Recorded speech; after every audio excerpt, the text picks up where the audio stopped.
Welcome to us talking about email deliverability. And we know you might have deliberated long and hard about whether this was the sexiest way to spend the next 30 minutes. But I promise you that you won't regret it. And if you realize you're actually in the wrong room, it's too late, we've locked the doors. So we're kind of gonna walk through our journey and stick with us while we, as Tesco Bank, get a little bit vulnerable and share our journey on email deliverability today, because it doesn't always go right. And we hope that you can take away something, whether you're really focused in on this topic already, or whether it's something that you are yet to embark on. Hopefully you can take something from the session. I am joined by Dana, who is, or goes by email deliverability guru, but by day goes by Director of Email Marketing Services for Optimove. Actually, I think we can have a bit of a clap for Dana, because she's about to celebrate her 6-year anniversary with Optimove tomorrow. Thank you. But with that, she also brings 25 years of experience in the email marketing and CRM space, with brands like AOL, Lenovo, and Prime Retail, and a number of others that you would probably recognize. Thank you. And this is Lucy Wigglesworth. For those of you who don't know Lucy, Lucy is in charge of the direct-to-customer communications for Tesco Bank. And we have been working with Lucy since 2023, specifically myself on deliverability. And Lucy has worked with a lot of very well-known global brands, such as ASOS, Morrisons Supermarkets, as well as Jewel Labs. As Lucy has mentioned, we're going to be discussing one specific moment in time where we worked on an issue with Tesco Bank, where we helped to resolve one of their deliverability concerns. And I think for many people in the room, at least once you've had maybe a run-in where maybe most of your messages or just some of your messages weren't landing in your customers' inboxes. And so I think this is going to be a really great session to understand some of the ways that you can identify how to know when or if there's even an issue with deliverability, and also some of the ways that Optimove provides you with all of the tools to understand how you can resolve this and how to expect remediation to occur and what you can see. Because even though deliverability can be a delicate dance with different ISPs, they all have different algorithms and rules for mediation, there is a light at the end of the tunnel. But to kind of age myself, because yes, I have been in the industry for just over 25 years, for those of you who may be familiar with the station VH1, there used to be a show called Pop-Up Video, where we would see pop-ups show up in the middle of videos, giving you really fun information and details regarding the video you were watching. For example, if it was a video featuring the Spice Girls, we might learn that Posh Spice was married to David Beckham. So in today's presentation, we are bringing you, both myself and Lucy, on behalf of Optimove and Tesco Bank. Today's presentation is being brought to you by Pop-Up Deliverability. So watch for some really great tidbits, tips, and information specific to deliverability and what Tesco Bank experienced through some really fun pop-ups. So let's cast our minds back. We're in the middle of 2023, and Tesco Bank is starting to really ramp up the CRM efforts. And crisis hits. Our emails aren't landing in the inboxes of our customers. And the issue was we were being blocked, and I can bet you can guess who by: Microsoft. So we kind of realized we've got one of two options. We can sit and cry into our laptops and run around like headless chickens and not resolve anything, or we can get really focused, hone in, call upon Optimove and their expertise, as well as utilizing our own, and create a focused action plan about how we identify what's really going on, why, and how to remediate the issue. We actually did the first. We just cried into our laptops. No, I'm joking. We made a plan, and Dana's going to touch on what that was.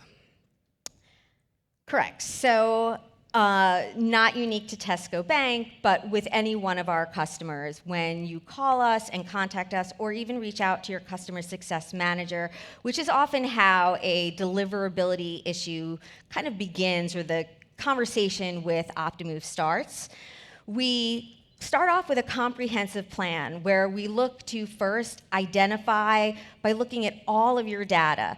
We look at the specific time period within both SendGrid and Optimove where you started to notice the issue, whether it be inbox performance seems to be off, or maybe you see delivery rates not looking kind of consistent with what you're expecting.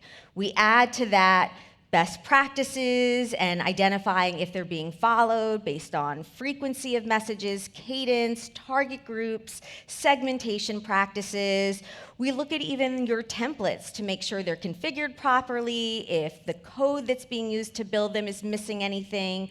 We're looking holistically 360 degrees at all of your practices to make sure that there's nothing that is a glaring example of why deliverability may not be on par with what we're expecting. And there's several different factors that can be figured in. So, Lucy, what were some of the things that your team noticed that kind of clued you in, first off, that there might be a deliverability issue, and also to contact the team at Optimove to help? So I think the first thing that we experienced is, I suppose, a bit of a tale as old as time, is someone in our leadership team wasn't receiving our emails. Great. Coupled that with the kind of our seed list members starting to see that they weren't receiving it. Those were two early signs that we had hit an issue of some sort. Coupling that with two other kind of data points. One was our delivery rates seem all right, but our engagement rates have dropped, and our block rates jumped up. So that picture all in one really kind of demonstrated to us that we had bumped into an issue of some kind, and it was the alarm bell moment where we realized we needed to do something about it. And those are all really common indicators. In fact, it's not uncommon for a lot of people to not even think they have a deliverability issue because you're continually seeing delivery rates at 95% or higher. So you just assume my messages are making their way to my customers, everything's great. Except you need to look at a couple other data points or KPIs to get a full view, as what Lucy was saying. So you can see here, my delivery rates look great. I mean, almost 100%. I should have nothing to worry about. But you'll notice this trend in my unique opens where we started at 35%, but they're slowly dropping. And what that tells me as a deliverability team member is that while my messages are making a positive server-to-server delivery, so they're going from Optimove directly to Yahoo or Microsoft or whichever mailbox platform I'm trying to send to, they're not being delivered to inboxes. They're most likely going to spam or junk folders, and we know no one goes there to look for their messages. So we're leaving money on the table. And then you add to that very high block rates. So, there's clearly an issue, but we need to dig a little deeper. And so we can look at things like ISPs individually. And this will help us to identify where the problem may be. Is it with Microsoft? Is it with Yahoo? Is it with Gmail? This helps us to kind of hone in and narrow in on, do we have an ISP problem, or is this more of a global issue? And then finally, when it comes to block rates, we have the tools to look at SMTP errors. And for those of you that don't know, that's essentially part of a feedback loop where each of the individual mailbox providers or ISPs are going to tell you or tell Optimove why they're not accepting your messages. For the most part, a large percentage of the reasons might be mailbox is full. And what that tells me is that these recipients are just aged addresses because they're not only unable to receive your message, they're not receiving any messages, even ones from their grandma, because their mailbox is so full. And because we know the bandwidth that these free providers like Gmail and Yahoo are giving so much bandwidth for emails, they're not going to come back and clear out their mailbox so that more messages can make their way to the inbox. These are pretty much email addresses that are no longer relevant for your customers. So these blocked addresses and the SMTP errors are giving us a lot of really important information that make it much easier for us to identify how to remediate the issue for you. So we would be a little bit amiss if we didn't touch on Postmaster policies. Now, I'm going to try and do this in a simple way and not get too technical. So policies are ever evolving, and I think one of the things that we learned as a business is that if you don't stay in touch, you're going to get left behind, and they're always moving. It's a moving target that we as CRM specialists have to be pedaling on our bike to keep up with. I like to think of kind of the ISP postmasters as the guardians. They call the shots, and they kind of set the rules around the mailbox, right? And to make it fun, there are loads of different rules across loads of different mailbox providers, which keeps us on our toes.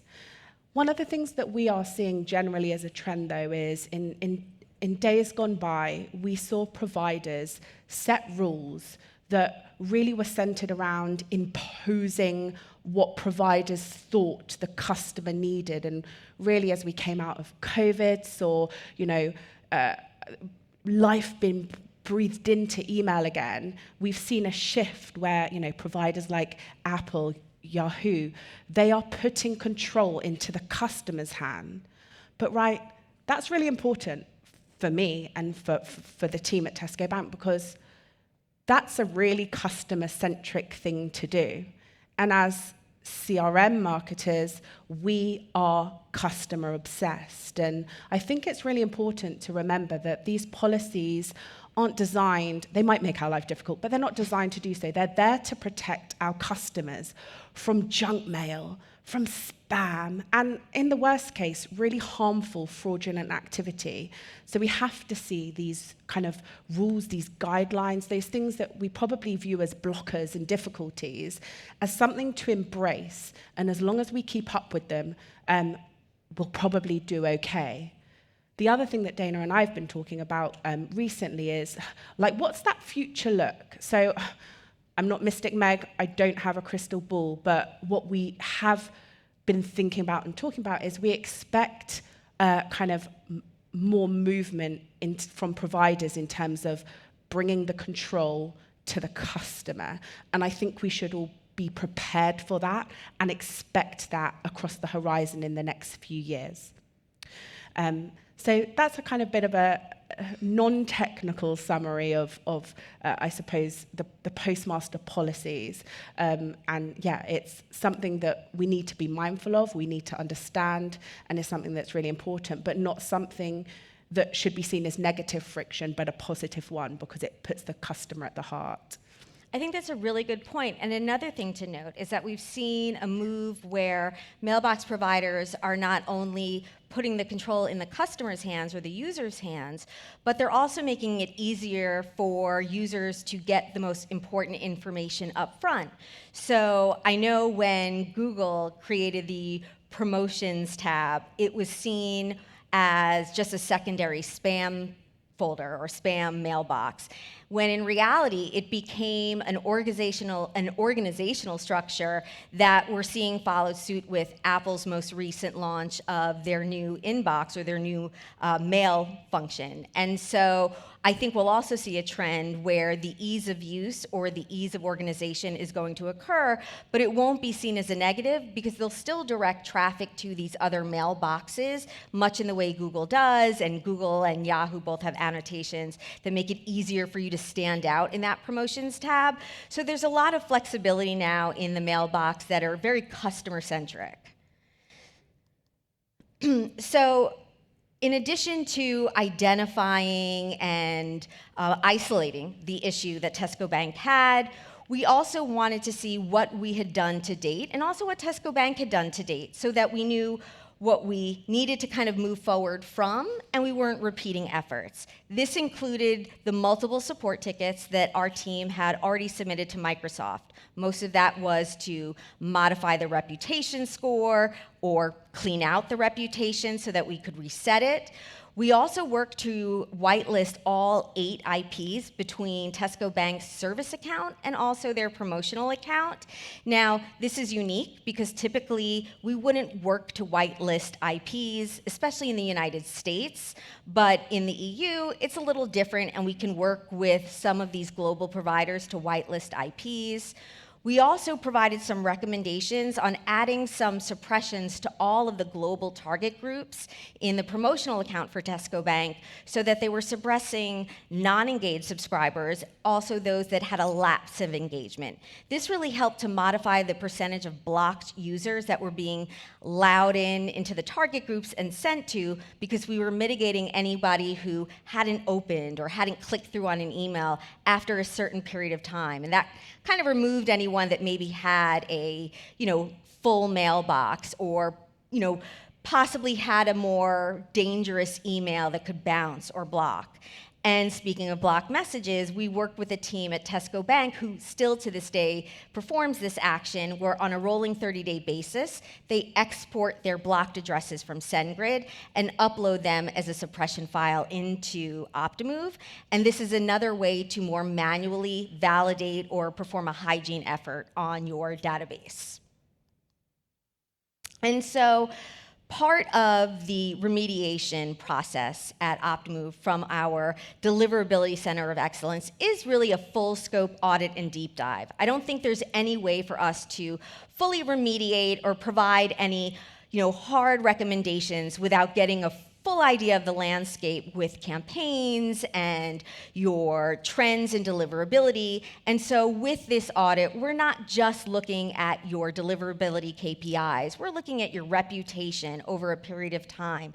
We're looking to see the inbox performance of your messages, your spam trap hits. We're looking at the overall email program health, which includes target groups, frequency, cadence of campaigns, who you're targeting and when and how often. We're looking at trends in your data. We're also looking at negative engagement markers, which includes bounces, blocks, spam complaints, anything that has a dramatic effect on inbox performance. And we're making actionable improvements, because there's lots of things you can do to affect deliverability, but some don't really make that much of a change. They don't really move the needle, while others are going to significantly move the needle. You may see, improvements in as little as 48 hours. And so with that, we made some solid recommendations. Not all of them were necessarily implemented, and not all of them necessarily had that much of an impact on performance. These included list hygiene. So we do sometimes partner with third-party list validation services, such as Zero Bounce and Fresh Address. At this moment in time, and during this remediation effort, it wasn't taken, but that's because also Tesco Bank was working on the 30-day, and then again, they still do it today, export of blocked addresses, DMARC authentication, which at the time wasn't a mandatory yet, but they had it on their root domain of their website. We suggested putting in a banner under the navigation bar of emails, suggesting that recipients add their sending domain to a safe sender list. We suggested the one-click list unsubscribe, which I know has been a frustration for a lot of senders, but because they were using Optimove to manage their unsubscribe process, that was already baked in. We suggested a semantic review, and for those of you that don't know, outside of the ISPs having their own processes for determining whether a message is spam or not, a lot of the ISPs actually outsource this process. Microsoft uses Semantic as one of many services to manage identifying whether or not an email is potentially spam. But because a lot of these are computer-based, it is not uncommon to have a false positive. And so we have direct relationships with a lot of these providers where we can work with them to showcase several messages both before and after we noticed a difference in deliverability to see if we can have them have a real person review the emails and then check to see if the indication that they're sending spam-like content is wrong. So we did that. And then you can also join, because this is Microsoft, the Hotmail FBL program. It's a bit extensive, it's kind of laborious, but because Hotmail has a user-generated process for determining spam or not, this was something that we didn't do, and it really didn't make a huge difference because we were able to remediate over time the performance of Tesco Bank's deliverability. And I suppose it's just about finding the recipe for success and taking a staged approach to really understanding what works. And every scenario is going to be different. So now I get to toot the Tesco Bank horn, which is what we achieved as a result of the kind of reactive approach we had to take to hitting into an issue. Right? So I'm not going to talk through these so we can flow them through, but I'm not going to read all of the kind of changes that we saw at the time because I actually kind of don't think the point. The keynote here is that, yeah, we remediated our inbox placement. Our customers are receiving our emails, thank God. Our reputation score is excellent. But for me, it's about that last pillar, which is about changing thinking. And having hit into an issue and needing to react to remedy a problem, it changed our approach as a business and as a CRM team in terms of how we think about deliverability over time. This isn't something that you dabble with when there's a problem. This is like a fundamental cornerstone of a CRM strategy. And so we changed our thinking in a number of ways. The first is to acknowledge that deliverability is not a static problem that you can solve one time and set and forget. Kind of acknowledging that you're going to have to work harder, and we luckily have some amazing expertise in our team that take ownership of that. And then I suppose there's a few things underneath that, is like we prioritize it, like we're talking about it. We hold ourselves to account. We measure it, and we talk to the wider leadership about it. We measure it month on month, and we take that accountability for ensuring that we are delivering against it continuously, not just when there's a problem. Like I've already mentioned, some of the lovely team are in the audience, but we have the skill set in-house, which coupled with the kind of expertise that we can leverage with Optimove means that we know what we're doing, and whilst we can't always guarantee that we're not going to hit into another problem in the future, if we do, we know what to do. And then I suppose beyond that and taking a step back, it's about always thinking about how you can pepper in all the little bits of things that you can do to support deliverability overall, whether it's offsetting send times because everyone sends on the hour, whether it's throttling your communications over time so you're not throwing a huge volume all at once.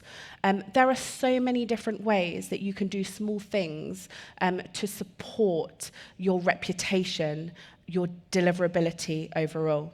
And then underpinning all of that is putting action at the heart. So it's all very well working really hard with Optimove to create an action plan, but if you're not geared up to then deliver against it, if you've bumped into a problem, if you leave it, it is not going to get better. It will likely get worse. So having the right action plan and then the action bias to deliver in is super important. So how do you maintain the momentum? It's funny, when Lucy and I would have our weekly discussions to prepare for Connect, she brought up a really great analogy regarding deliverability. She said, email deliverability is no different than having your car serviced or even going for your annual checkups. You'd never wait to bring your car in, for service just for a breakdown. We bring our cars in for service regularly to remain proactive, to stay on top of any issues. We go for annual checkups at the doctor or even the dentist to stay on top of any issues. And the same should be said about deliverability. And so, you want to keep safe on the road. And why are we treating deliverability like driving with our eyes closed? And so for a lot of us, we've become very used to waiting for an issue to happen, or like a speed bump or running into a pothole, versus making sure our deliverability is always at the best percentage possible, that our messages are landing in inboxes, our reputation is great, that our campaign strategies are based on a positive deliverability experience. So what was your biggest takeaway from the whole experience, Lucy? I think exactly that. So I think that we can spend like a load of time carefully curating email programs with personalization powered by AI, but does it really matter if you're not landing in the inbox? Every time you don't land in the inbox, you are missing an opportunity, and you should see it as a commercial problem, right? We're a bank, so maybe different from some of you in the audience, but there are two fundamental parts for deliverability for us and why it's important. The first is because we're a bank, we are regulated, and sometimes, relatively regularly, we have to send out communications to customers, and we are required to make reasonable efforts to communicate. And the less powerful our deliverability is and our inbox placement, the more pressure that we have to put on direct mail. And in a world evolving into paperless, that makes no sense. The second is commercial. If I can't reach you, I can't engage you, and I can't attempt to change your behavior. So, ultimately, without thinking about this, we aren't looking after the value that CRM can drive and the power that it can deliver. Because, if you're building all the sexy stuff on top of shaky foundations, there's probably little point. So it's super important to us, and that's been one of the things that we as a business have taken from bumping into that scary moment and kind of shifting that thinking into something different and something more proactive, and it has served us really well. But I think it's important to know, especially with everyone here in the room, Tesco Bank isn't alone. Deliverability is affecting most senders, or has at one point. And so when we're rethinking deliverability as part of a strategic focus in 2025, it's important to note that 60% of senders reported in 2024, as per a recent Mailgun survey, said that they regularly conduct list hygiene efforts. And so when you think about it, most of us aren't, but we make it easy. You can easily export your block records from SendGrid, import them into Optimove, and either suppress them, unsubscribe them, create a list, and make sure that you are suppressing them as part of every target group you send to. 30% of senders are using free provider-based deliverability tools. So think Google Postmaster tools. That will provide you some deeper insights into Gmail, especially when Gmail doesn't send full feedback loop information.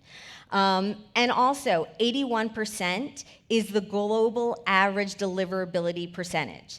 So if you work with us on a one-to-one basis and our deliverability team, you'll know that that's fairly low, and most of you have much better inbox performance scores. So a big round of applause for most of the senders, or really all of the senders in this room.